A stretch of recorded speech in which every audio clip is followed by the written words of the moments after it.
of being a very aggressive, very willing to 1 versus 4, very willing to initiate as a mid laner. And maybe we'll see some of that come to affect this pick and ban phase. Yeah, I gotta say, Ninja has probably one of the worst names for his play style, right? When he's extremely brazen. To actually add on to that, Svenskaren's name actually means Swede in Danish, and he's Danish. So, question mark? Haha, misleading. So that's we got some people on both sides who are being weird. Bands coming out, Gangplank, Trundle, Talia. Yeah, so a first ban Trundle, or a first ban Gangplank to me signals that they are actually trying to open up maybe a Shen pick up here on the top, because Gangplank is very good into Shen, and it's not one of the first bans that we usually see on blue side coming out.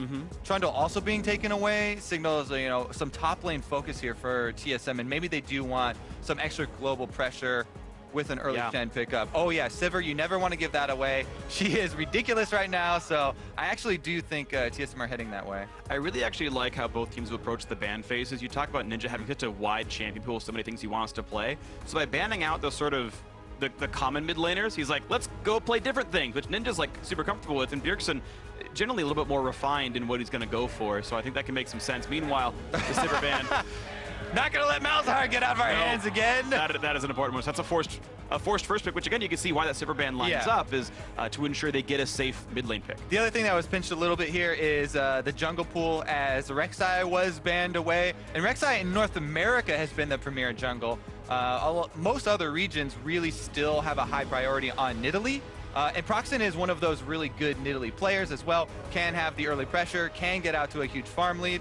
So maybe Envy want to go that way. Svenskeren, though, he'll go right back to that Gragas. So you're seeing time and time again. Nidalee and Gragas are the two ones that jump to mind right now as high priority junglers. And Nidalee's been going down somewhat in favor. Gragas has been really far up there. We'll see if he goes for it. Yes. The other thing is that it's pretty funny. People are talking about TSM not adapting to mid lane meta. It's on Twitter, Bjergsen was the night before when LCK was playing, was asking, oh, what patch is this on? I'm very curious as to how the mid lane meta will develop. And Malzahar, they kind of underestimated the strength of him a little bit, but he's very easy to play. So especially Bjergsen, high skill player, I think it should be very easy for him to pick up quickly. And it looks like they will be doing that. On the other side, though, Sivir is banned out. So after Sivir is banned out, kind of drops down to that Ashe, Jhin, and Lucian tier. Envy taking the engage for their bottom lane. Suddenly, all of TSM is instantly tilted upon seeing Rengar and champ select. How funny would it be if they just drafted P1 comp? Dude, they should. It'd be great. Today. Well, double cats right now, Rengar and Nidalee the Hover. I think Nidalee is probably pretty likely for Svenskeren to play at this point. But it's interesting, actually, the fact that we're seeing Karma prioritized very highly, because you talk about the mid lane meta, the support meta, I think, shifts up a little bit with Sona, for example, being much stronger in this patch. Seems neither team cares about that, though, and she will go unpicked in this one. The thing is that Karma has been Envy's highest win rate champion. They flex it very often between mid and support. And they've been very willing to first pick that in many of their games. And the reason I mentioned Nidalee first, by the way, is because, yes, Gragas is still good, Gragas is up, but the Nidalee specifically versus Gragas just adds to the strength of that Nidalee does have in the early game and being able to take over the jungle. TSM, they have this playstyle of trying to push up multiple lanes, and if you have either mid and bottom or mid and top, then they try and move in and counter jungle on that side of the map. And Nidalee is the perfect champion to do that with. I really like this draft right now by Envy. We talk about Ninja can play basically any champion in the game. I think Anivia is so good into Malzahar. So Anivia slightly outranges what's otherwise a mid-range mage in Malzahar. Also, she's not only full of dots to turn off his passive, but also her best form of CC, the Crystallized Wall, is immune to Malzahar's passive. You just block him off, and he's screwed anyway. The CC, the 1 second immunity doesn't matter. So I love a lot of the Anivia interactions into that Malzahar. Plus, Anivia, can kind of neutralize one of Malzahar's biggest strengths, which is the pushing from afar and pushing from safety. Anivia can handle that pushing pretty well. We'll check in on the early stages, though, the early few levels of that lane, and see how they are affected. Everybody's on that Rengar hovering here, but hey, I was right. It took all the way to the last round of the picks, Freak, but there's the Shen. Saw it coming. You called it out right, Kobe. They are going to pull that one off. Yeah, so good for them. Good job, Kobe. Good job getting the champion right. But I think, yeah, as everyone's hovering the Rengar, I think the question everyone will eventually ask their children is, you know, when were you when TSM was kill? And well, that could be many things. That could be Cassiopeia top of MSI. That's true. That's true. Mean, which iteration of TSM? I suppose it's a fair point, but either way, that was definitely a really hype match. A lot of people loved being a part of that one. And the final pick will actually be Fiora for the top lane. Hecarim will be in the jungle here. Smart of Envy to get counter picks on both their solo lanes. I like both their matchups. Fiora got some small buffs as well in 6.14. The total or the bonus AD ratio on her Q is higher at earlier ranks, so her levels 1 through 8 are a little bit stronger before it equals out to what it was before. They're definitely all early game buffs, but they are significant. I mean, she heals for more on the vitals, plus does more damage. So all around just stronger lane, straight up numerical buffs there. And I do also, I'm a pretty big fan of the Hecarim jungle. Very, very strong in solo queue right now, and a lot of teams have been using it in competitive play as well, especially like LPL and stuff.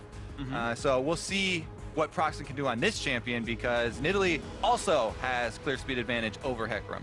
Yeah, definitely agree. So this is going to be a fun one. Gragas not going to be picked up after all, but it's Svenskeren on a hard farm, and he's going to hope for his sake that he can kind of keep Hecarim pinned down, because Hecarim eventually becomes incredibly scary at level 6, and we're getting ourselves now into game 1 of the match. So get on Twitter and share your thoughts about this series. Weigh in using hashtag TSMWin or hashtag NVWin for which squad it's going to be.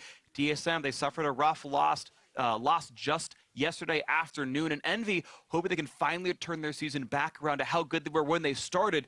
Well, this looks like a good thing for Envy, though. They've got Seraph on a nice split pusher, Ninja using his champion pool, and they could be ready to go and take another loss to TSM in as many days. Here we go with game 1. Yeah, everybody got super hyped up for the TSM loss yesterday just because it's so unexpected. But I find it really funny whenever the conversation does come up of, oh yeah, top team was on this huge winning streak, but a loss is good for us. You know, it'll reset the mindset. Right. It's funny because every single top team is always like, oh yeah, you know, we know we're not going to underestimate any team. We're not going to get overconfident. And those are types of things that you can continue to reiterate and verbalize, and everyone's going to tell you, and they're pretty obvious, and everyone thinks those. But, well, we'll wait for this actually to time out. That's going to be exhaust damage. Hakuo flashes, and he's going to get himself away, burning 1 summoner for actually 0. TSM didn't use any of theirs in the rest of that push. They opted to save their summoners, not try and chase down the first blood money, and save their summoners instead and just use that advantage. I mean, you do get a lot less experience for early kills. The gold is still very, very valuable, though. Would have been 500 total if they got it this early, but well, Hakuo gets away, but it's now a flashless Karma, which means Envy's going to hope that they're on a lane swap, because being down a summoner won't matter if you're not facing anyone. And we'll see if that ends up being the case. Looks like we have a 2-on-2 advantage TSM in some way. I mean, yeah, Karma doesn't have a flash, but it still is a 2-on-2 lane where it's 2 range versus 1 range, 1 melee. I think they can survive it, though, because if Biofrost gets like a Q flash, the stun means a double if trap hits. It means they can maybe kill off the Karma. Oh, the kill pressure is definitely there. Yeah.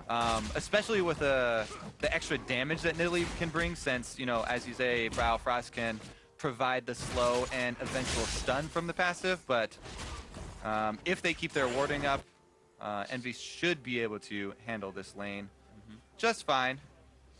Both duos take their respective jungle camp.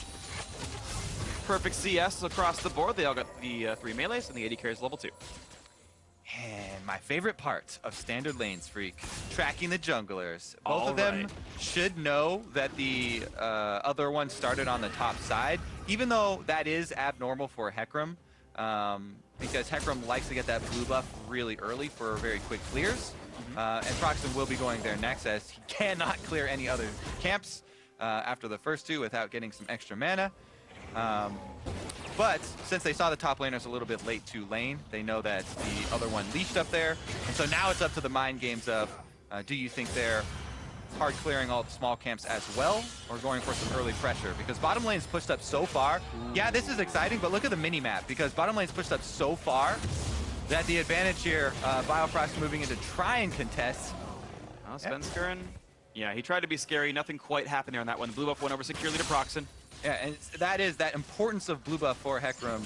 If they were able to steal that away, or even able to, force it onto someone else, that would have really hurt Proxen's early jungling. But he's able to get it, and Envy escape without too much harm done. Yeah, now he goes mid lane. Let's take a look. With the ghost, the wall comes in. Bjergsen is not going to get away from anything just yet. Knocked around, takes some damage, but knows he got away from the stun. So all he loses is some health bar. Yep, just burns the ghost there, saving the flash as well. So he's not going to be a complete sitting duck, but before we moused over, you can see Ninja was able to take off that passive from Malzahar and open him up to the combo there from Proxen. Now, Bjergsen pushing again, make sure this gets into the turret, because he has called Svenskeren over to the bottom side, and they saw Hecarim exit on top side. I know he's clear to do that without having to risk another summoner. And this is nice by Proxen, actually managing to pick a number of high-value actual jungle targets. Gromp worth the most XP of any jungle camp, as long as you're not under-leveled. And Proxen, though, his CS number looks much lower than Svenskeren, is trying to keep up as best he can. Of course, then Single Gromp himself is clearly ahead here. Level 4.7, quite nice for him. The struggle of keeping up with Nidalee. It's pretty much impossible. Plus he went for a gank, so that is going to cost him, plus reveal his position. Yada, yada, yada. Let's see if they can get that flash Braum that you talked about, Freak. There's the Q and a Hakuo stun's going to be there. There's the trap underneath. He's going to get trapped up. There's the kill picked up. And just in time, Flash was only a minute away, but TSM found the opening. They eventually punished the early blown flash of Hakuo. Biofrost gets in there, sets up with the exhaust to slow him, so he knows he can hit really the Q nice. Afterwards. Meanwhile, top. Looking for some damage, but a nice taunt. Haunter gets pretty far away, and Seraph will not land the slow either. So Haunter surviving the gank pressure. Bjergsen as well. Hakuo did not. Yeah, he does survive the gank pressure, but this wave is in a terrible place for Haunter, and he's going to have a hard time fighting for that vision back. I guess they're just going to leave that pink ward and let him clear it out as Proxen goes back to continue gaining experience. He doesn't want to fall even further behind Nidalee and spend too much time in these lanes. But here's that replay. The flash there from Biofrost, plus the exhaust, everything, because they know no escapes there for Karma, and great secure on that kill. First blood for TSM. Yeah, really well played. W flash exhaust was the combo to make sure it opened up. It does mean that TSM are now missing some summoners. Of course, Devlin using his own flash to be able to land the auto attacks. And Proxen pushed out of his goes Chaseman! Oh, he's gonna get him! Svenskeren, nicely done!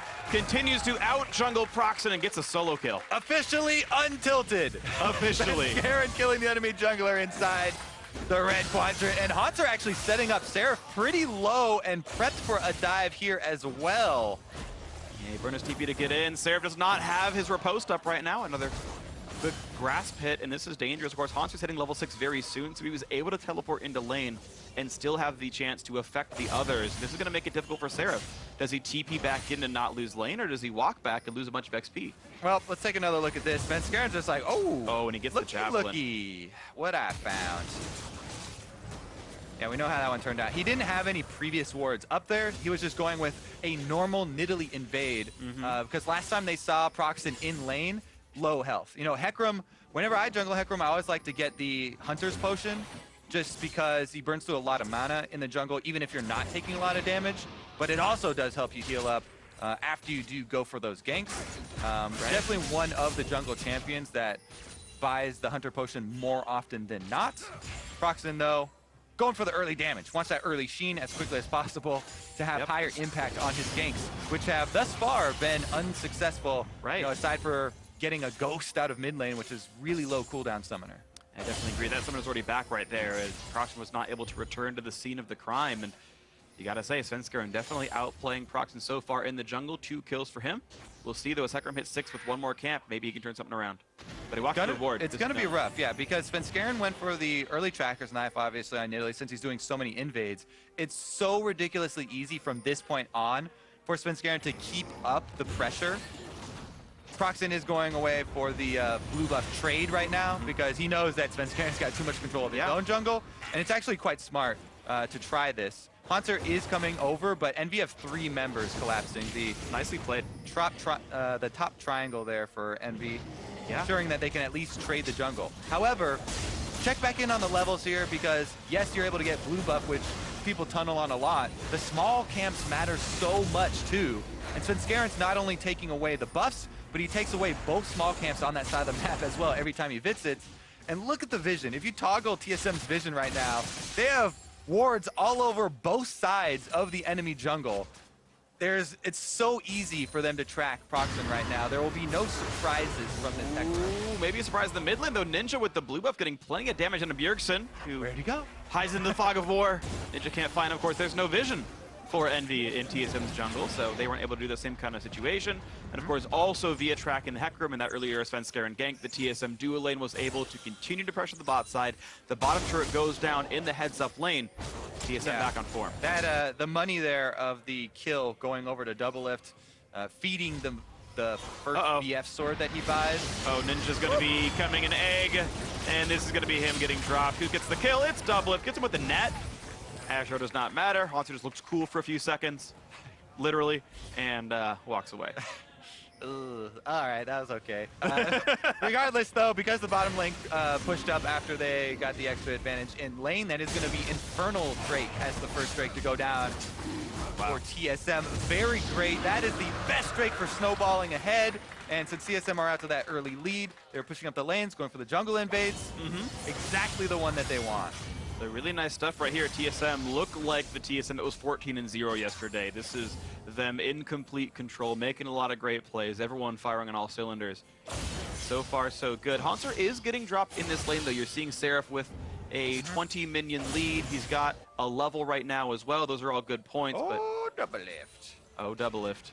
Well, this looks like double lift as well. He's got a blue buff, though. He's got a blue buff. He's also getting tackled into the brush. He's certainly going to die. The kill probably goes to Lod. Hakuho, don't scumbag him. He doesn't. Nice pickup there. And finally a kill on the board for Envy. And Proxen still holds on to Onslaught of Shadows, so we might see another gank soon. Yeah, some much needed money and the bonus experience there as well. See if Envy actually move more pressure up to that top side. Trying to shove out bottom lane as quickly as possible actually right now. They don't want to give up too much momentum here. Biofrost has been spending so much time up on the top side, hanging around Haunter, since that was the lane that was getting bullied hardest for TSM. But no extra movement from Envy up there means that Biofrost, not much he can accomplish, and just leaves behind the pink ward to add a little bit of safety there. Svenskaren did not walk into that little brush by his blue buff, by the way. So the pink ward that Envy left at the blue buff saw him on the way. They should assume that he's coming here. Actually, that's why Proxen's moving into position for this counter gank, by the way. And a nice preemptive ward by Svenskaren. Make sure he can know if the Heck Room is coming in. Here comes the attempt of the fight. Of course, the dodge zone is up. Now comes the battle. 1 trigger, 2. Nice taunt away, and the tackle in for Proxen. There's the flash by Haunter, still on the chase, but the riposte not going to be enough. Heal comes in. Finally, Proxen gets the kill, but there comes the ulti in from Malzahar. That's one picked up, and Malefic Vision turns on to Seraph. Running out of health. He's going to try to pick up Svenskaren, and he's not going to get it. Nidalee lives, and Ninja is sad and alone and now dead. A nice snipe at the end for Svenskaren, saying it was all me the whole time. 6-2 TSM. Yeah, a bit long of a fight there as Envy had their duo lane in base, so there were just more people on the map that could join for TSM. We mentioned Biofrost's little adventure up to the top side of the map. He just made a return trip, and TSM fully collapsing on that play, able to get extra momentum here in mid. Bjergsen's going to try and get some damage on this turret. Decently difficult, though, with Ashe and Karma. Yeah. Move into the jungle instead here. Almost. Taco almost got that large chicken. Close one there. So TSM don't really get any major objectives off the fight. They just get the plus kills, but we can watch the fight again. It's played quite well. Right. So you know what Envy are thinking here. They're like, initially, we've got 3 on the top side versus 2 of TSM. But because Haunter is able to delay for so long and make it all the way down to Bjergsen's loving arms, they're able to get the counter kill. And by the time Ninja flashes in, there's just too many members. There are more reinforcements for TSM on this side of the map. And Ninja, having flash to get in range, has no escapes. Right, and Envy could have just left. They had the 1-for-1 when Proxen actually picked off Haunter and traded his life with the Malzahar ultimate. Both Ninja and Seraph could have said, you're right, 2v3, we're out of this one. No point to be in this fight anyway. And instead they overchased and they lost 2 extra kills. And over chasing is more punishable when you don't have that vision. When there is this huge vision discrepancy, TSM can see all of your reinforcements that are heading towards us. They know where every member of Envy was. Whereas Envy, they have no idea what's going on with TSM because there's 0 Envy wards on the enemy side of the map or even in the river. So over chasing is not something that you can really do when you're behind like this, even though you feel like you have to do something to get back in the game. You have to do something to catch back up. Right. Gonna get punished a little bit harder. Well, as it stands, Proxen wants to repeat gank down here. The wards actually have timed out, and Svenskeren, though he does have some more in his inventory, so he drops one out. And looks like there will be no defense. Just the threat of the 3 members of TSM is enough that Envy will not defend their own turret in the 3-on-3. And they just give away more objectives. TSM really sieging very successfully off of Doubleless Caitlyn. Yeah, and this comp is very easy to execute after they've got this great early start, plus the early Drake lead. They just have Shen split push. He doesn't even have to bully the Fiora here, just has to hold at turret, while the Caitlyn Siege and Malzahar, very secure mid laner to have a 4-man push with. You know, he's got great wave clear, and the Voidlings can block a lot of skill shots as well. They just have that 4-1. Start taking down the turrets, and once they build up a bigger and bigger gold lead from all the global golds from these outer turrets, they can easily keep up the extra invades on the jungle and continue to starve out Envy. And that's going to be tough stuff for the red team unless they find some way to turn it back around, but the vision control's been so good, those comeback fights haven't happened. There have been no sneaky ganks. Yeah, and if we do look at it from Envy's perspective, which is going to be a lot more difficult, it is going to have to come from an Ash Arrow. You always want to fire those from Fog of War. They're going to have to use a lot of sweepers and pink wards that are on their own side of the map, you know, defensive pink wards, to try and find an area to fire the arrow from and actually pick somebody off while they're stunned so they can get a champion advantage before TSM can react. That's very difficult because Shen just stand united on whoever got arrowed. So. Yes, yeah. TSM actually pretty well situated for dealing with everything that's happening right now. So can't feel too bad as a TSM fan right now. And for what it's worth, if you're also a Phoenix 1 fan, as much as you cheered for TSM's demise yesterday, you now want to cheer for TSM to win. The hipster, oh, we're the only team to ever beat TSM this year. but also because if Envy wins his match, P1 are out of playoffs. Yeah, true. And Envy must lose all future matches if Phoenix 1 wants to make top 6. And so Phoenix 1 has to win every And they also have to beat Immortals and Cloud9. Yeah. Like, it's a long shot, of course, for that squad. But if you're one of those people who are now suddenly hey, if you beat the #1 team, why not beat 2 and 3? There you go. TSM gonna get that second Infernal Drake. That feels good as well. Yes, Stacking it does. those up. Holy moly. Stats on stats for TSM. They're gonna push into the mid lane. The flash will be to catch up on a Ninja. Goodbye. Double gets done, does not care. And here comes Proxen in to make the 4v5 happen. Under turret, Fears doubles back up, but he did not be the one to pull aggro. It's a quick takedown. Biofrost now has the turret on his attention. He's going to be okay with this one. 2 kills picked up for TSM. Going to knock down the turret as well without much issue. And TSM continue to dominate this game. Yeah, and now there aren't too many intricacies with playing Malzahar, but one is trying to get your Malefic Visions on the target right before you ultimate them with the Nether Grasp, and even with that flash play where you want to grasp them as quickly as possible, Bjergsen does it. You know, quick E right before the R, able to thread that one in for maximum damage, and TSM pull off a very clean dive there, even though they tank the turret almost the entire time. Yep. Too far ahead to really matter here, as Envy were a bit too spread out. There it is, flash ER, and they go in for the execute. Doublelift does take the arrow, but yeah, Shen ultimate comes in on top of him as well, and Proxen gets exhausted, so not much they're able to do. Man, the Voidlings and second Malefic Vision zoning and taking half of Seraph's life as well there. Yeah, for those who saw during that clip, the first half of the dive, there was no turret aggro pulled. It's one of the, to talk in the future a bit, one of the changes planned for 6.16 maybe, that's been discussed on the forums, if you keep up with that whole world. Basically, he wasn't in turret auto attack range. We're going to talk about that in a bit, because Seraph now in a 1v2 gets all the heal off on a Hauser. Now he has a reinforcement from Proxen looking for a bit more damage, but can't quite pick off the tanks. TSM will run away, but no kills picked up for that attempt. Yep, they were able to chase him off and at least save Seraph's life, though.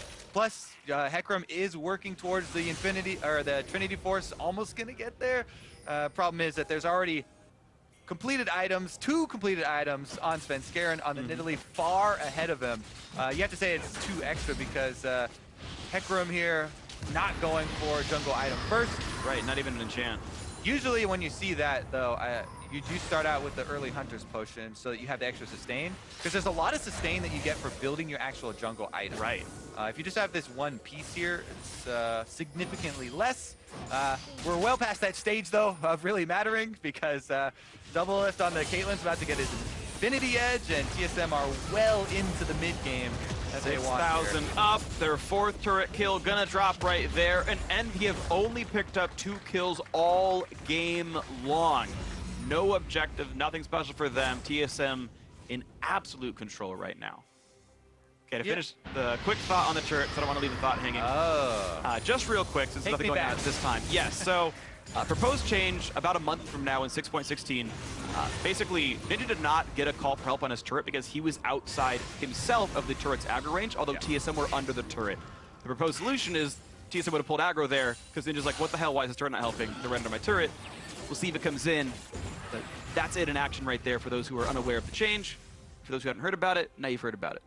Yeah, more clearly for, like, if the tower diver is in turret range, you would assume the turret's going to hit him if he's attacking somebody on that team, right? Right. Even if the defender's outside of turret range. Yep. As of right now, not exactly. As of right there, yeah. That entire kill for Ninja had no help from the turret. And so it's why they were so tanky, it felt like, is they didn't even take damage from the thing they were diving. Unlucky for Ninja, but that's how it happened, and TSM now looking beautiful. Up 4 turrets. All right, Team Envy, now it's time to tell everybody, let's farm for late. We have Anivia, we'll try and wave clear. Everybody bunker down inside of our secondary turrets and try and hold out. Actually, Seraph is going pretty aggressive on Hanser down there, but look at that trade. We didn't get to see it, but Hanser got a good, maybe a fifth of Seraph's life without taking any damage here due to the shield and dodge zone. And Seraph's only down 400 gold. He's equal level, basically tied in resources. Of course, yes, the farm is on one side, the turret kills on the other. It's close to equal gold. And Seraph's actually not getting that much done into Hanser. You can see Hanser putting up the shield almost in time. That time he didn't block it on that activation, but yeah, Hanser does know that he doesn't need to make anything happen in that 1 versus 1 though. He's just waiting for the 4-man squad of TSM to collect their extra money out of the secondary turrets with the siege, 4-man siege. They are able to do that, and Hanser just bides his time, staying high health, not getting any risky engage down there with Seraph. Seraph also, because Hanser's not trying anything, is able to lifesteal back up with the Ravenous, so both of them just kind of trading minion waves at the moment. Seraph does have to back off, though, because no defensive vision, and TSM stopped showing their 4-man squad in the siege. Exactly, the mid lane siege was completed, so beware, enemy TSM members are afoot.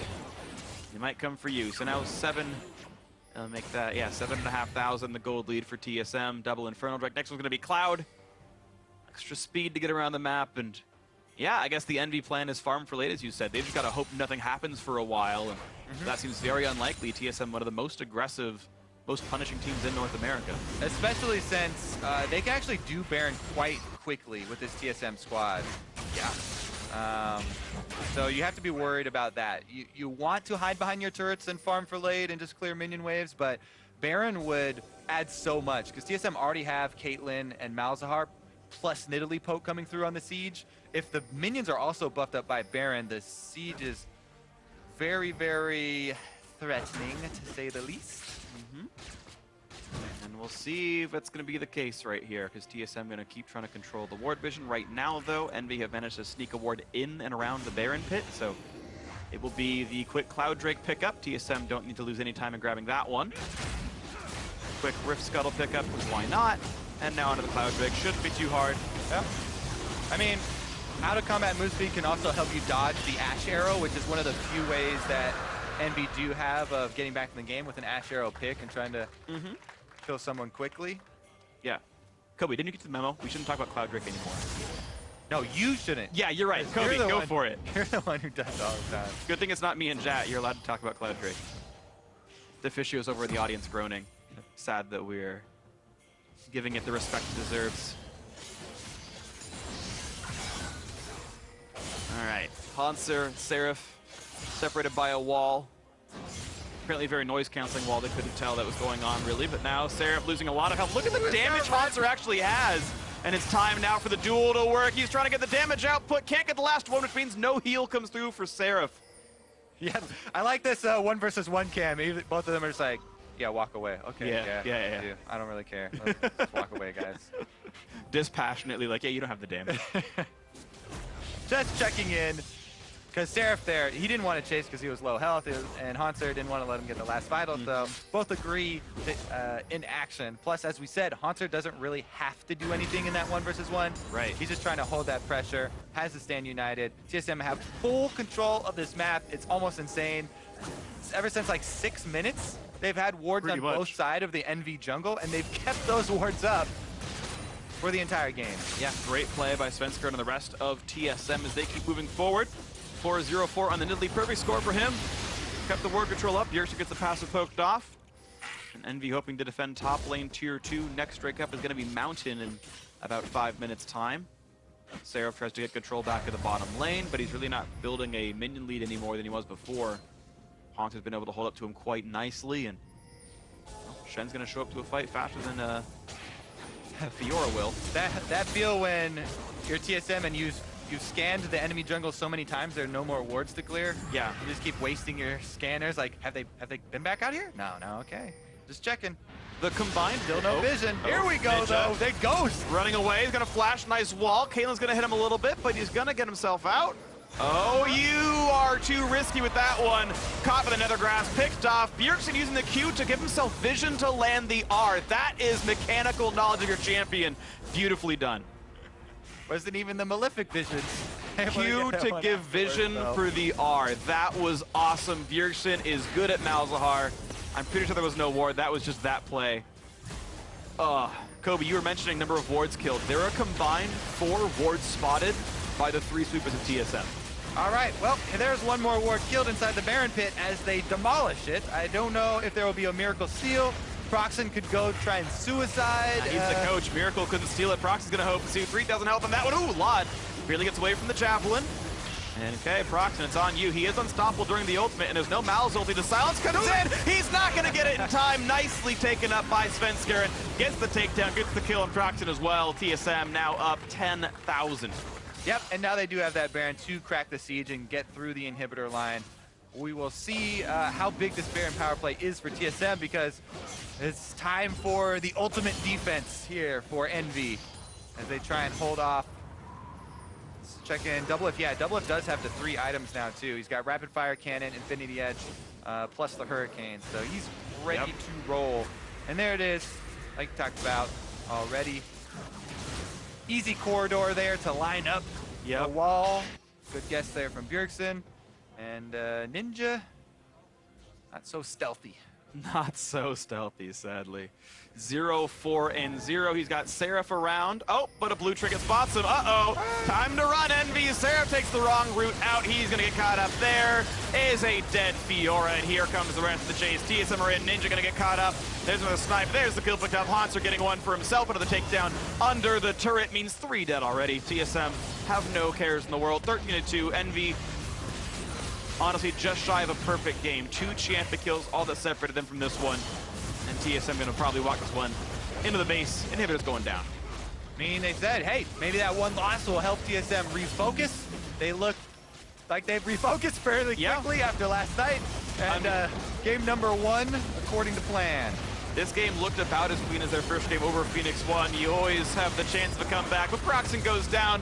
The Nexus turret's gone as well. And a 27 swift minute victory. Once again, the golden Nidalee in the fountain as TSM takes game 1. Yes, 7-0-5 for that golden Nidalee, Svenskeren. Getting solo kills in the enemy jungle. Oh, happy day. I found a low health Hecarim. From that point on, leaving wards behind on both sides of the jungle, plus TSM with that same strategy we talked about of pushing up their lanes and completely taking over the enemy jungle.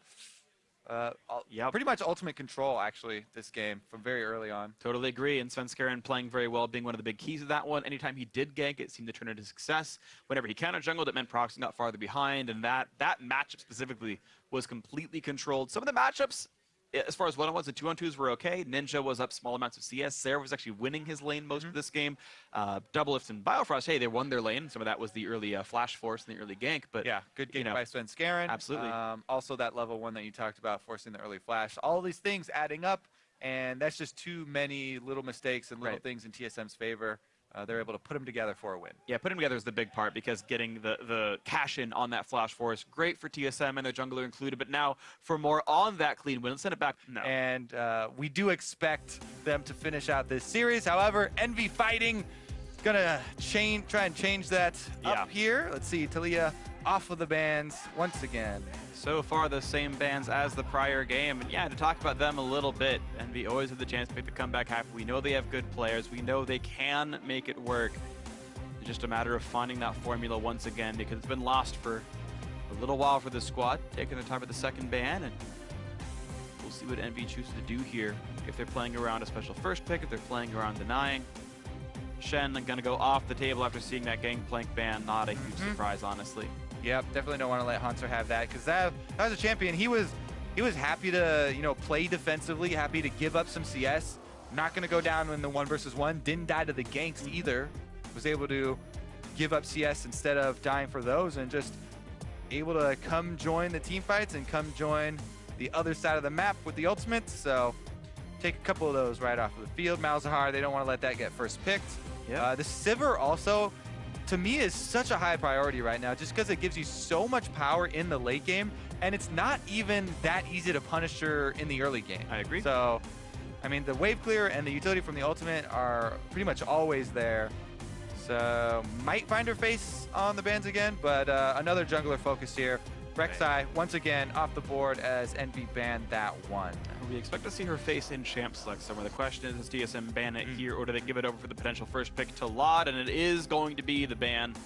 Lod will not get to play this champion. Have to find something else to do. And now it's time for Envy to make the first pick. And looking at champions left on the table, Vladimir was one of them. And that gets grabbed right away. Yep, definitely one of the most banned champions against him as well. Good in many compositions. I'm really curious to see what the summoners will be for him, to see if it is the ghost for the extra team fighting. But as we highlighted last time, and as we usually highlight in Envy games, Karma is such a high priority for them. TSM actually going to steal that one away for Bjergsen as they double lock the other supports, so it's not even a flex pick. Just straight up, we're going to go mid lane Karma into the Vladimir. Okay, interesting. So it does give Possible TSM the Vladimir. chance. Yeah, you're right. It could be either way. We'll see what it ends up being here for themselves. And I actually like looking at Trundle here because you can use it as a semi-flex. We know the matchup's fine into Braum, but also it's a solid 1v1 champion for Seraph to play and should have good matches and almost everything that Hanser could pick into it. So that gets locked in. Gragas, I think, makes plenty of sense as well. Well, yeah, so you said, well, actually, yeah, it is the reworked Rise now, right? We are on 6-14. So I was going to say there's a couple matchups in the top lane that could have used Trundle, but no. You played enough of reworked Rise to want to bring him out. Yeah, if exactly. He's even good enough. A lot of people still up in the air on that one. I definitely lean towards the side of he's weaker now. I just don't know how much weaker. I haven't seen anyone use the ultimate very well yet in just random rankings. Right. But these are obviously much higher skill players, and maybe they've been able to put in work early. I ran into one where I thought it was an Echo W for a second, so I waited for a second. I was like, oh, that's Rise. Oh crap, and I was already dead because I was playing Ashe. So I've misplayed into an enemy Rise ulti before, but yeah, I don't think we're going to see him this week, although I do think the champion's probably playable, just needs the practice, and that hasn't happened yet for these teams with pretty tight practice schedules. We're already adapting to 6-14 and the rest of their changes. Nidalee Kaling going to be grabbed up, so TSM really haven't changed much with the recipe. They didn't get to play Malzahar, but they put Karma in instead. Yeah. And they won't get to play Shen. Once again, I'm really curious why Proxen is kind of giving up on his Nidalee. I thought that he was one of the better Nidalees that we've seen in North America, and Gragas also has the same difficulties in dealing with that champion as far as getting invaded upon as Hecarim did. Maybe they feel like they can outplay more in the lanes and not allow Nidalee to come in so aggressively and be able to collapse upon her. Gragas is more of a dedicated ganker, right? Like Nidalee needs some setup for it to work out as well. And yes, she's not going to destroy Gragas in the ganks. It's going to be about farm, keeping your jungle alive. Gragas is going to lose jungle priority. Yes, he will. Basically, is what happens. Yes, he will. Yes, he will. And it's going to be up to him to make the Ooh, baby! All right, Kog'Maw is in. What? They picked Kog'Maw now and not with the Lulu? I know. There was a better time to play Kog'Maw. That's when they were playing Lulu top, but now they've got it here without the Lulu top. It's with a Maokai and a Trundle support. So a huge beef wall to keep that Kog'Maw alive and Vladimir be disruptive. Yeah, okay. Regardless, though, they do have great front line. They also have Gragas disengaged coming from the jungler for Kog'Maw, and we'll get to see how they can play around this. This is team fighting here from Envy. Very, very much so, and we'll see what Hanser decides to take into the tree. Maybe he wants to burn it down. Yeah, he's got plenty of time to make the choice. Rumble would be all right for themselves. Aurelia actually tends to be pretty good, and that's going to be the lock-in, actually. Aurelia in the bot lane. Our graphic did not update, but that is Aurelia locked on my screen here. So unfortunately, it doesn't look like what it really is, but Hanser is playing Aurelia in the matchup. There it is. It gets swapped up. And that's good. What he's gonna play against Seraph up in that top lane. Yeah, I really have been liking actually the couple of teams that have been going back to Maokai, like the LPL WE 959. Really strong game that they were able to take off of RNG, and just going back to this very secure team fighting strategy where you've got a huge front line, you've got Kog'Maw behind you, dishing it out, and Kog'Maw early spiking now. You know, Wit's End is so cheap on him. You get Wit's End, then you can still get Rune-Ons and split multiple targets. There's so many on-hit options. We'll see if Envy can actually use that mid-game, because it is definitely mid-game, more so than, you know, you don't want to go late game heads up with Caitlyn. It is playable. Like, compared to when we used to see Kog'Maw in Spring Split, his late game is better than it was back then. Yeah, people still have this old notion, though, of, like, late game Kog'Maw. Oh, the insane, like, he's the super late. Yeah. And we need to, like, shift people's thought process about how to think about those AD carries. He's not full Jinx Caitlyn status. He's very mid-gamey. He does have some late game. We'll see how it lines up, but he's less safe, which means you can always pick that guy off, which makes the late game worse when it comes down. But we are here for game 2 with Lod bringing out Kog'Maw for himself to try to make it happen now for Team Envy. TSM picked away what they could. They've got some nice matchups around this map. Got to counterpick both solo lanes, got to grab that Caitlyn Braum once again, and they're hoping to make this a 2-0 to keep their hopes alive, to tie Immortals back in first place for that inevitable showdown next Friday, which should be the battle for first. But Envy hoping to keep their season afloat right now because teams are catching up to them in the standings. They could sure use some wins. Not sure if the cheers were for this game or for the next week face-off with Immortals. Will be good. Super hyped for that one. Couple of cheers for Biofrost.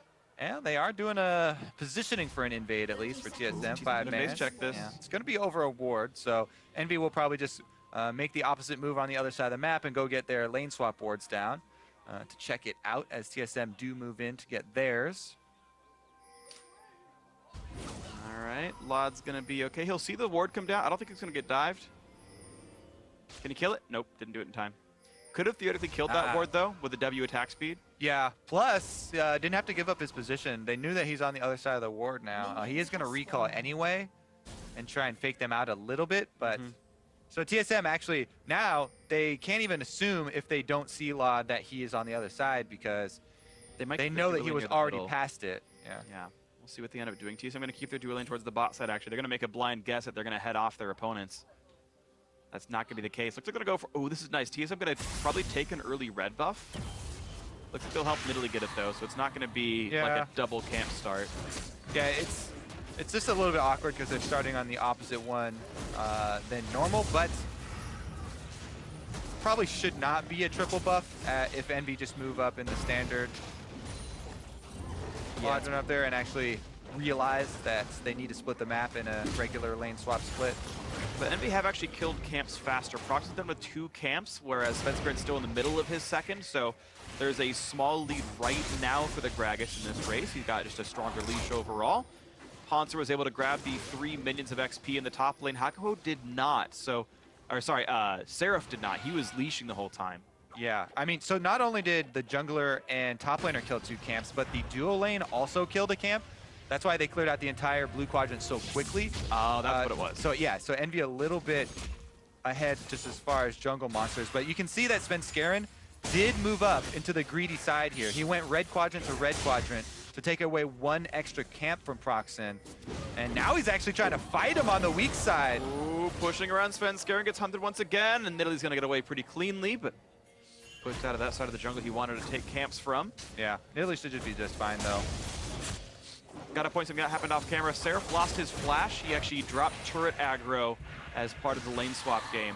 The Seraph flash out of turret aggro, I believe, was what happened, but he's now missing that summoner. He's going to hope he doesn't face any opponents for a while. Yeah, that is actually pretty dangerous for a top laner. So, you know, sometimes for TSM, they're probably not watching that lane since that's the lane swap lane they're giving up and trading the turret in. They probably have no idea. So they might not even know that Seraph doesn't have that. So Seraph just kind of bluff that he does, and maybe TSM won't try and take advantage because low probability that TSM actually know. Meanwhile, of course, Hanser was known to have teleported to the bot side, so there is a TP disadvantage, which may or may not matter later on. Seraph going to be pretty safe as he holds the top lane freeze for now, and we'll see what happens afterwards. Envy's dual lane headed to the bot side, no surprise there. Kog'Maw 22CS has a dagger and a Cole. Pretty sizable, pretty nice action recall for him.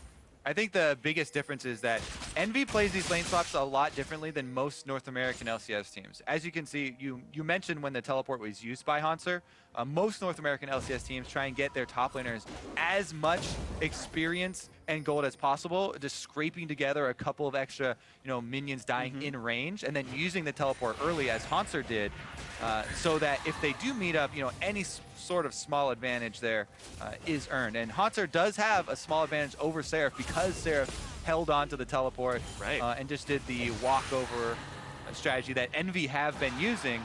Now, not every game Envy have been able to make that teleport discrepancy count. So sometimes the enemies just get away with a little bit of a top laner lead. Right. But sometimes Envy try and use Seraph's teleport really early on. Yeah. And he is a Maokai, so you do have a very easy point-click snare. And it's worth keeping in mind that all the XP that Hanser had gained by leeching in that one lane, Lod gained by killing a Gromp that the TSM dual lane was leashing. Right. So, the same total XP was actually gained by both teams, just in different places in a way. And we'll see if it comes back to hurt Seraph much, if at all, as round 2 the lane swap comes in and the standard 3v0 continues. As the players are facing off in the mid lane and the junglers are forming their camps and the other laners fight turrets. Ninja getting low on health, running away. Thunderlord's triggers, gets hit again, and dodges a chair. Chairs and spears, everything's coming at his face. Oh my, that was so nearly close. Lethal damage right there. Ninja lives on roughly 1 health and gets away with it, but this is not a good matchup right now for Ninja. Bjergsen is heavily winning this one. Yeah, you could say that again. Ninja's definitely got to winning this one. Keep his... Never got to do that before. That feels like a sitcom line, and I finally got to do it.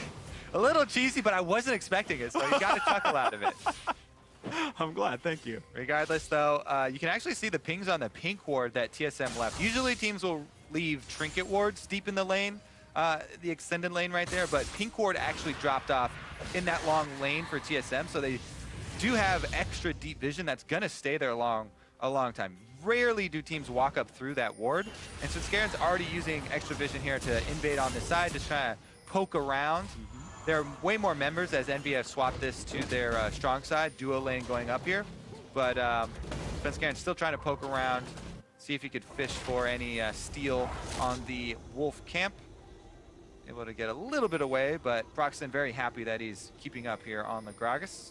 Yeah, and honestly, gold-wise, he's identical to Svenskeren. Sven himself has more XP. He leached some from mid when he went for some of the earlier pressure, so he's level 6 to 5, but gold-wise, they're the same. Yeah.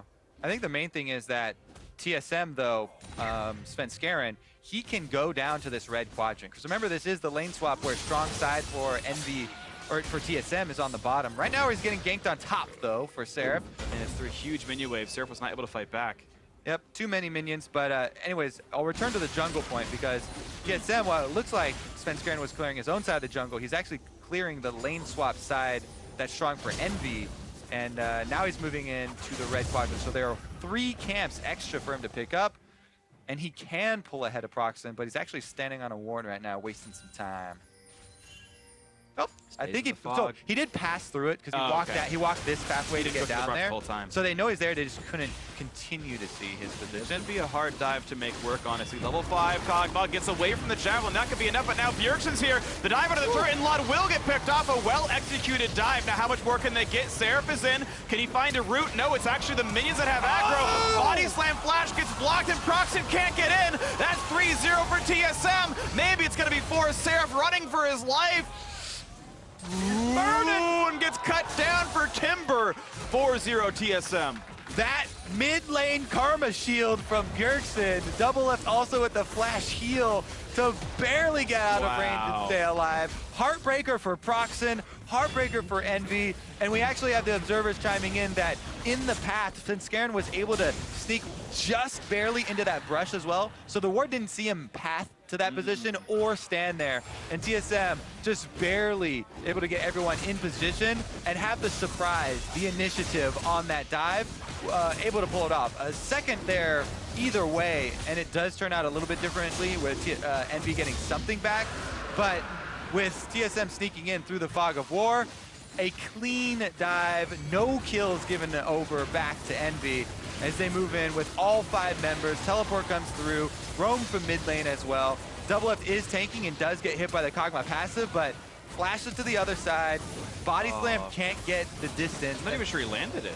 No, yeah, he couldn't get the distance there as tried to flash in for it. Needs to eat a couple more cheeseburgers, gain some more hitbox width on his body. But Double F stays alive. And no problem there for TSM. First early aggressive, that's the kind of the risky move for TSM that they take in the early game. Now all their consecutive invades are going to be a lot, it's going to be a lot less risky because they have this gold lead to work with. They got so much out of that. Extra turret lead, kills on everybody but the support, so that went pretty much perfectly for them. Well, this looks pretty good for TSM. Everyone's got the same scoreline basically, and Envy running out of options about as fast as they did in the first game. Yeah, I mean, with Hanser freezing up top, they pretty much can only go for the Rift Herald as the Drake was taken by TSM afterwards as well. And Rift Herald is extremely strong now. It takes a long time to take. Ninja actually the one taking a beating here. Rooted, stunned, running low on health, but he's going to get the empowered Q and heal back up okay against Biofrost. Thanks, buddy. All right, they're going to be okay, but yeah, TSM, 3,500 gold lead already. The jungle matchup didn't seem to mean too much. It was the fact that they pushed in the bot lane, went for the dive, and Svenskar himself was able to sneak in really nicely. Now Double If with a trophy in front of him. He's had one of those before. They know he has no summoners, so he's pretty screwed here. Into the explosive cast. Nets away a little bit. Can they give the kill over? They're not even going to get the assist to him. Lod with no extra money. I mean, it is a small amount considering the big play that TSM just made on the bottom side, so they're not too worried about that mistake. However, TSM as a team are always looking at the one little thing to improve on. Even if they win the game, that is something that has happened in both games in this series to Double Lift, and they will definitely take note of that for later. Not too big of an issue for this particular game, as they got such a giant lead previously. Yeah, but probably doesn't lose in the series by any means. But definitely something to iron out. If that game weren't 4-0 and you made that play, well, now you're losing the game, and yeah, definitely an issue you can look at either way. Here we go, Rift Herald, clean pickup. Hanser grabs that. And it's gonna make his matchup even easier. Already up 20 CS and 2 levels. Yeah, you're like chiming two, like yes, he's up quite a lot, and he'll probably continue to do so. Yeah, that gets very rough for Maokai, as early Trinity Force for Hanser will mean painful things, not only for Lod as he tries to stay safe in the backside, but even in the one-on-one, Maokai hard to get tanky enough if Aurelia's already got Glimpse of the Void and the 2-level lead plus item lead on him. Right, I mean, Seraph could try to tank up, but Hanser does true damage, and you know, it's super effective against damage reduction. I feel like he'll do pretty well for himself on this one. 30 minions now, the advantage almost. And there was a stupid Pokemon joke within that super effective line that you had, but I'm not going for it. That was the point. You're baiting me with it. I'm not going for it. His name is Hanser. Pokemon jokes are flavor of the week. Yeah. Staying out of it. Steel type versus plant type. Here we go. Nice jump over the trophy, and Svenskar is going to be okay. Looking for the take on this red buff, and Nidalee trying to chomp down. Gets it. Nicely done, Svenskeren. Now it's on a Proxen. Oh. A bunch of projectiles all trailing behind him. This time he gets away. I turned into Mario there for a second. Proxen's able to get out of door number 2 here. Has Hanser in it, though. What's he going to do? 2 versus 1. He's going to try to kill Proxen. Flash the chase. One more kill. ER auto crow. He's not going to get him quite yet. Slowed down by Seraph. Proxen, be careful. If Q comes up, he's dead. Q's up. Q's up. Proxen would die to him. Yeah, Proxen's baiting. He's staying just outside of Q range, though. 3 summoners burned for 1. They do get the kill on a Hanser, though. Ninja takes part, gets the kill. A couple small pieces coming in now. Ninja forced to run away from Bjergsen. Doesn't get rooted up. Nice blue buff takeaway by Svenskeren. These small little mistakes from TSM that we talk about stacking up, these are that's another note on the chalkboard for post-game. As Hanser did have vision of both people and stayed in the bush a little bit longer, able to fight. He did get that, right? Yeah, okay. Yeah. Agawa takes a javelin but walks away, and the Wit's End is done now for Lot on this Kog'Maw. So the first spike is in. Probably going to go Hurricane second. That's more typical. Frost blocks some of the damage, walks in for a slow and a Ninja. All right, TSM, they've had enough of their straggling kills. Oh, Ninja! Turns into a pool of blood, and he's going to be okay for now. Yeah, they've had enough of these small little mistakes stacking up. They don't want to give away any more. So back to serious game plan here. Siege up, have Hanser. He's got his Trinity Force. He's got Glimpse of the Void. Oh, actually, he's joining mid. They might just try and fight this mid turret as it's about to go. Oh! Whoops! There's another pool of blood there for you. Yeah, he thought he had the heal from Hemoplague coming in, but then took a bunch of poke right at the end and misjudged his durability. That is a sad death. Whoops-a-daisy. Yep. Anyways, TSM very happy to come away with that kill. They can return for the turret later because they have Caitlyn for the traps you lay down during your siege, long range auto, also easy to hit. Then they have the poke coming in, Karma and Nidalee, and Braum can even protect your minion wave. So this is such a great siege, 4-man squad, and nothing will change with that plan as far as how they want to finish out the game. Hanser does have his Trinity Force, as we mentioned, so he's fine in the 1 versus 1 up there. Will gain pressure there as well. And they stack up with Drake number 2.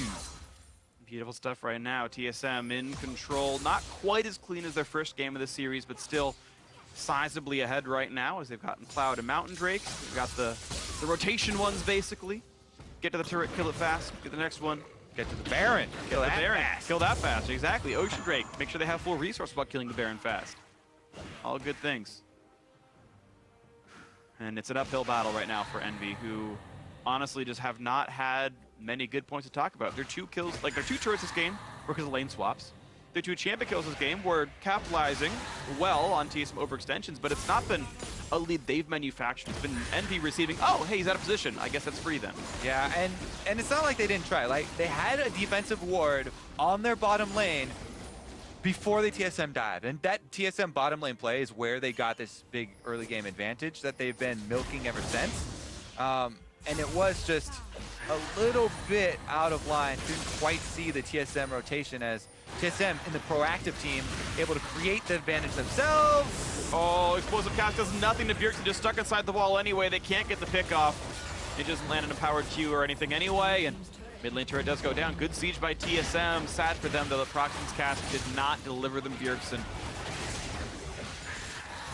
That's where it has to come from for Envy, because Seraph is still, honestly, a little bit squishy. I mean, he's got the Sunfire Cape, but keep checking in. He's not only 2 levels down on Hanser, he's even 2 levels down on the enemy AD carry. Yeah. Like, Seraph overall is a low level in this game. He's the 3rd lowest. He's only ahead of the 2 supports. That is it. Everyone is higher than him. We mentioned in Champion Select, it looks like they're going to have this beefy front line, but the tank champions on the front line have been starved a little bit, so they're not exactly the meat shields that you want. No, they're not. So it's going to be a long road ahead for Envy to get a beefy frontline. Problem is, TSM are not one to give teams a lot of room to breathe. And it might feel very claustrophobic quickly for Envy. Well, Hanser, I actually want to see him go for another 2-on-1, because these are lower levels. Right. So Maybe you can burst out the Kog'Maw before, I mean, Trundle's got exhaust and they have heals, so you're not going to be able to do it. But I'd like to see him try. Uh-oh. Uh-oh. Do it. Uh-oh. Uh-oh. Can he stop one? Oh, no! he did! Oh, no! Hakuho left him! Yep. Unlucky. Seraph, goodbye. Gets taken down to the back line. Goes Ninja, but he's about to get stunned. One attack will do it. Doesn't quite get hit by that one. Heals up with the minions, but 2 for 0. Bot lane turret already almost dead. Ah, well, that is a low morale point for Envy. Yeah. Whenever you lose fights on opposite sides of the map at the same time, very rough to come back from. Haunts are going to get a free push on top side now. The 4-man poke siege squad here from TSM still very much operational and takes down the inhibitor turret. Ninja could be dying soon as well. Nearly gets stunned up. Svensker wants the auto attack. Won't quite get it. And here comes the dive into Proxima. Look out. There's a lot of damage from Kog'Maw. Haunts is running out of health. Gets picked off by Ninja. Finally something back in for Envy. That Kog'Maw artillery is scary. Ninja forced a flash away, though. So is Double Lift. And let's see. Let me check in if he has enough money for Infinity Edge. Yep. Yeah, so he's going to have the crit multipliers coming through on Caitlyn as well. Those are going to get even more scary. He only had a second. Yeah, see, he backed off there thinking that Hakuho was going to stop. But Hakuho completes the recall, and Laud left out to dry. Nice layer of CC. No chance for Seraph to flash away. We go back into this one as we see Svensker peacefully recalling in a brush. Job well done for him so far. Feeling pretty nice about the Nidalee this time around, but we have Bjergsen going for the supportive build again. So this is something that we've seen many, I would say most mid lane Karmas do. It's Athene's into Ardent Sensor and just trying to keep his team healthy. And he still has respectable poke. We see it come out still from the mid lane Karma, just with the levels that you have. Is the highest level in the game? Yeah, tied for. And he's actually maxed Q first, so as well. So he is trying to kill minions. Yeah, the damage is still respectable from the supportive build of Karma, and then the shields for saving your AD carry once you get to the late game here with the Caitlyn really starting to ramp up. Next crit item for Double Lift will mean very, very threatening from the back line. And the Randuin's is still very far off for Seraph. So Double Lift can really start to melt through that line as well. Very difficult to get past the traps, and Envy, again, have that same... Yeah, their life is hard. The one good thing is they've gotten their first power spike, though. The Hurricane, the first major, I would say, power spike. The Hurricane's now done for Laud. So the Kog'Maw is about as online as he's going to be in the mid game. It'll probably be Rageblade second, or sorry, third is what I've been seeing from Kog'Maw, but that's almost 3,000 gold away. So that'll be a long road, and TSM might just win before that even happens. Yeah, considering Haunter is pretty scary on this Aurelia at the moment too. Going to be hard to peel him, and he's, what was it, 3 or 4 shots on Laud last time he was able to kill him. I think it was 3 if you don't count each ult activation as a shot. There's actually a great quote from Meteos about this. He says, he's like, I figured out how to deduce whether Aurelia can kill you if she dives you or not. And the answer is yes. The answer is yes, she can kill you if she dives you. And I took that one with me, and it's served me ever since. The Haunter, yes, can't kill old 80 carry idioms. Aurelia can, in fact, kill Laud at all points in time. Be afraid, Kog'Maw's everywhere. Ninja trying to get control of her mid lane, and Envy looking to sweep up around Baron. One ideal team fight can work. I mean, they can sap the stats from the tank by using Hakuho, and you know, he can try to be tanky enough alongside Seraph. If Laud is, for some reason, untouched, he can kill everyone. Well, they're going to try. They're going to try to burn down Baron. TP is down from Haunter, and he's stuck in the bot lane. He's not stuck there. He's walking up. Going to kill an inhibitor.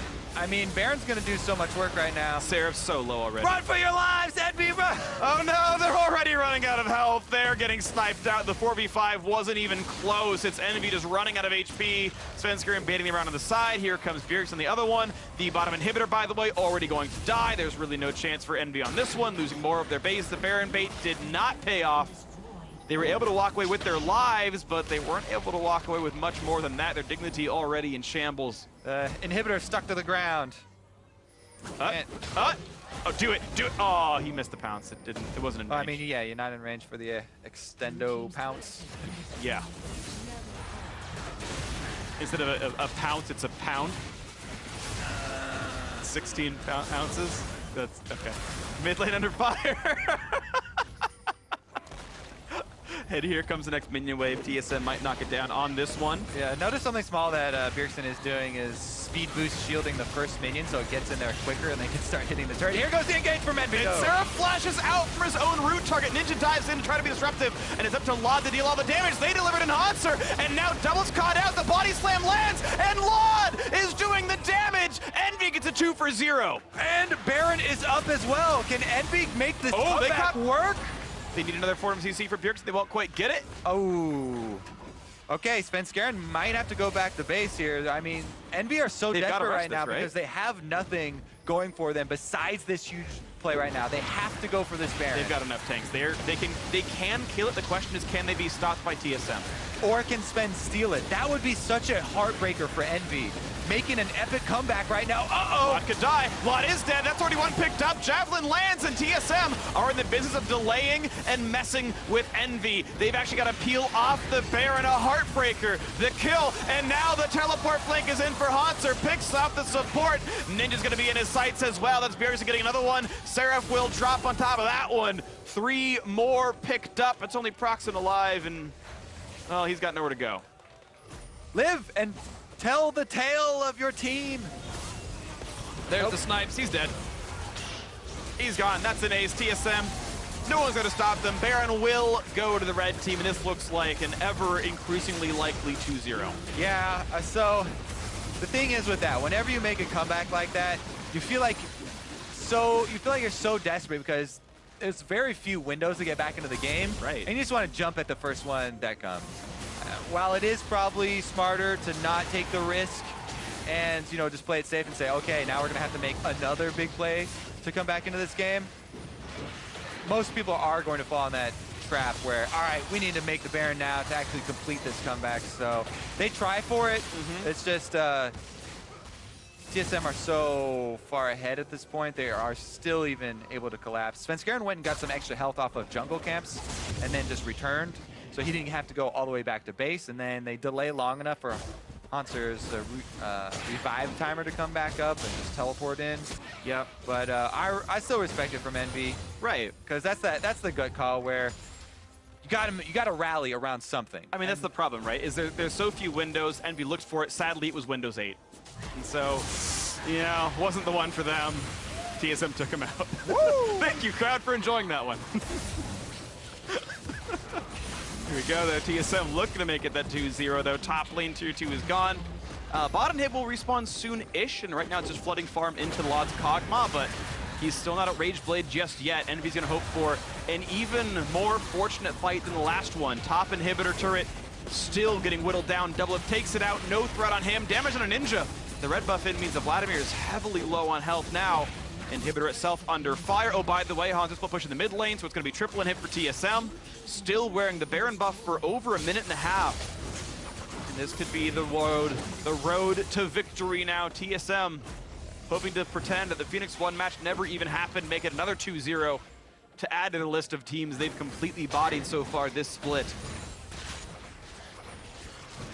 And here we go. Baron empowered super minions gonna be the final hit on the last turret here.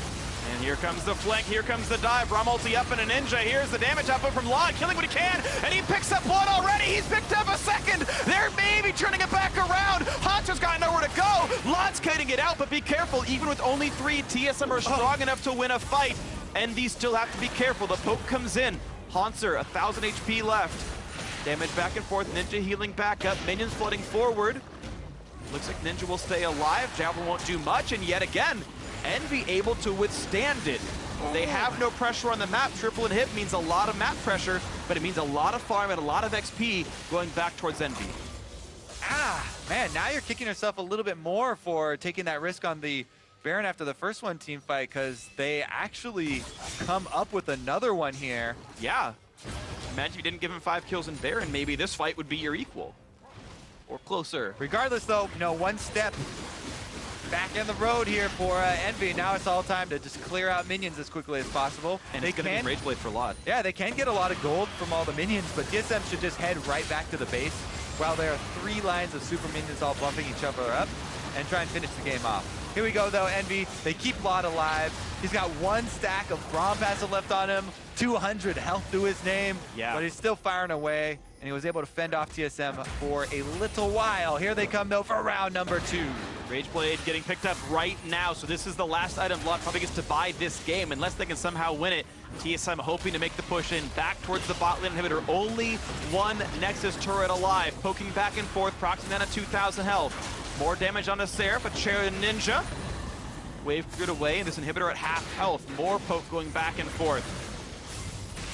Fire Hurricane Barrage gonna come in. The Flash Engage Ninja wants in. Low health double lift, and the ulti from Biofrost misses. They bought some time, and Seraph walks away cleanly also. Inhibitor is up, but minions are flooding in on the other side of the map. It's gonna be Envy forced to retreat from this. I think they have to give the inhib to keep the Nexus alive. Yeah, good job by TSM in disengaging there, not overextending again. They know they have the minions to their advantage. And now they've got positioning as well, so here comes the push on in. Lot needs his W to be back up. He's the one doing the damage in the team fights. But TSM once again out of minions. New wave coming in the top side. Envy can fight TSM, but they can't fight TSM and 3 lines of super minions, and that's why TSM are just waiting around. Lot is 1 Q from dead to Haunter, who's also going for Ninja right now, trying to kite away. Blade Surge would kill him, and he's gonna get the first one picked up. Turret's gone as well. Now onto the Nexus. Lot also picked off a nice double kill for Haunter, and that's all she wrote. TSM will make it a 2-0. Envy made him work for it, but the work was done.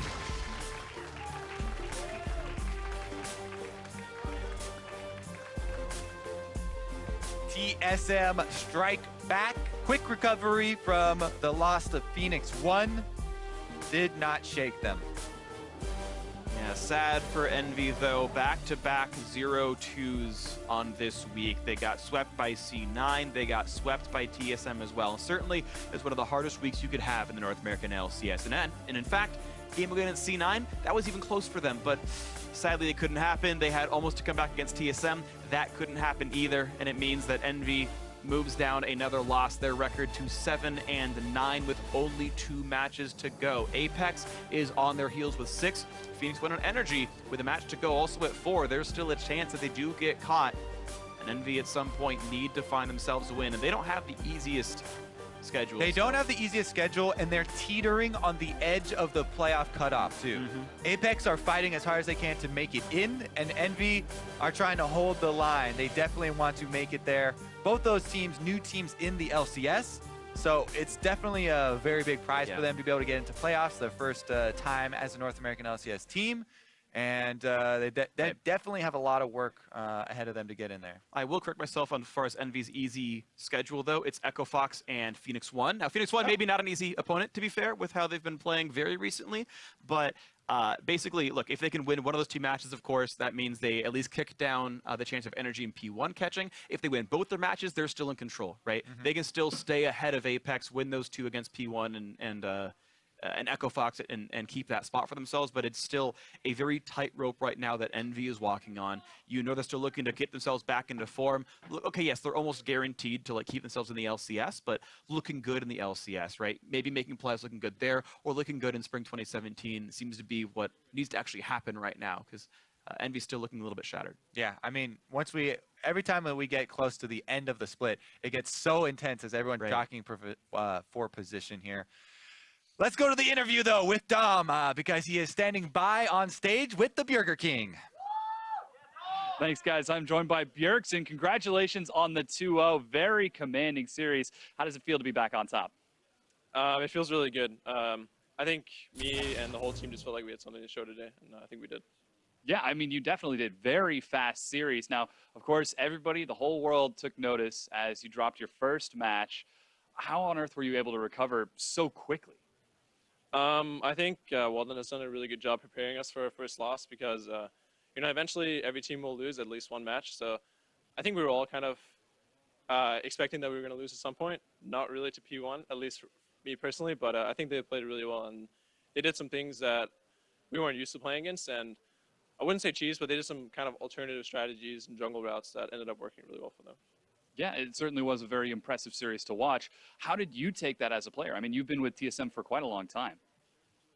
I mean, I think even last split, kind of got used to losing, but you know, it's always kind of, you have to come back to it. I think for me, I made a lot of mistakes in that series, so I was really hard on myself. And I know that, especially game 2, that was just a game for me to win if I made a couple different decisions or calls. So, yeah, it's just being really critical of yourself and seeing that, you know, just see small few changes that I could have made, could have turned around the series. So that's what I want to come in and do today. Well, it definitely showed in this series. Very dominant performance. Now, next week, we got to keep talking about it. Immortals coming up. This is the battle for first place now. What are your thoughts on it? I mean, Immortals is a really good team. I think slowly through the split, it's shown that Immortals and I are the top 2 teams. We are the 2 best teams, and this match is just going to show who is the very best. All right. Well, Bjergsen, thank you so much. Congratulations on the victory. Looking forward to see you again next week. We're going to go ahead and toss it over the desk to break it down. You were going to do that, but all right. So, well, I'll take this moment then to welcome